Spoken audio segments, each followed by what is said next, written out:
Hay un reportaje muy interesante del Observatorio de Medios de Cuba Debate. Este observatorio está haciendo reportajes tremendamente profundos y muy buenos, con una enorme calidad. Sin duda hay un equipo ahí detrás investigando de manera muy seria. Bueno, pues hace un reportaje titulado Cuba bajo etiquetas como Washington sataniza a un país.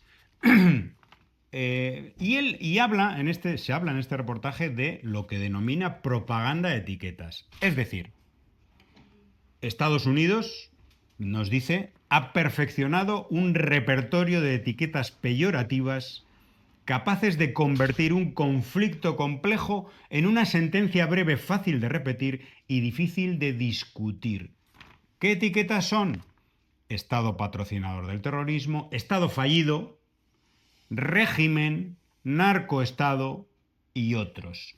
Yes. Son esas etiquetas que se colocan en los medios de comunicación, en las redes sociales, que no necesitan explicación. Y hoy vamos a hablar un poco de una de estas etiquetas fundamentales, sobre la que siempre pasamos, ¿no? Régimen. Es la etiqueta base fundamental. Sí. Estas etiquetas no solo ordenan titulares, fijan consensos y legitiman sanciones, sino que preparan el terreno para la agresión, incluida la militar. En la conversación pública sobre Cuba, no aparecen solo en discursos oficiales, sino también en medios, redes y búsquedas masivas, y eso permite observar su recorrido. Y se detiene en la etiqueta régimen, que dice, a diferencia de otras como país terrorista o terrorista, no requiere pruebas. Su función es despojar al gobierno de Cuba, en el caso de Cuba, y por extensión a sus instituciones de la legitimidad política. No es un término técnico, es una palabra cargada, diseñada para que el lector complete el resto con su imaginario. Es una predisposición Sí. discursiva. Es decir, no hace falta explicar nada, que te dicen régimen y Mm. automáticamente ya sabes que es algo malo, Sí. ilegítimo y algo muy parecido, si no sinónimo, de dictadura, ¿no? Sí.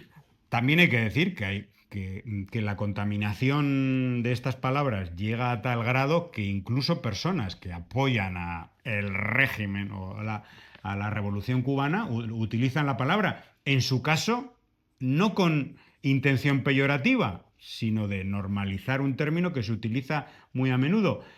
Pero incluso cuando alguien menciona de manera positiva la palabra régimen, también está transmitiendo para aquel que en su mente la palabra régimen significa algo negativo, está transmitiendo algo negativo. Lázaro, es un tema muy Sí, interesante. sí, no, interesantísimo porque es recurrente y es un elemento contaminante de las narrativas, de las redes sociales, las narrativas que transversalmente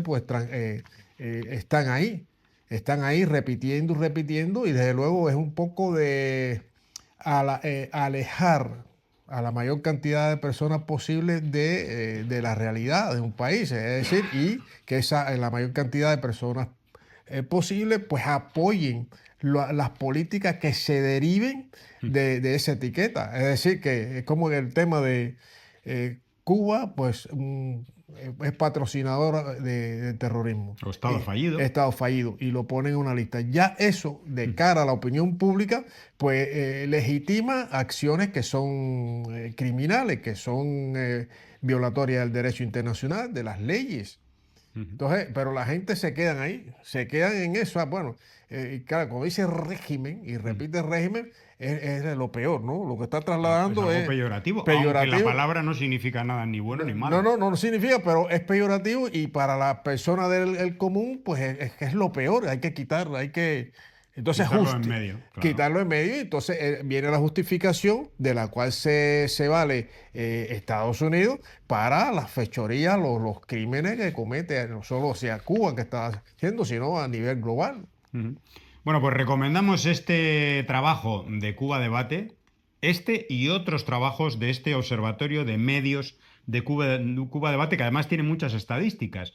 Estadísticas de búsquedas en los motores de búsqueda, pues de Google y de otros, eh, y cómo precisamente actúan estas etiquetas en todo ese ecosistema, ¿no? Mediático, de redes sociales y también de búsqueda en los buscadores de Internet.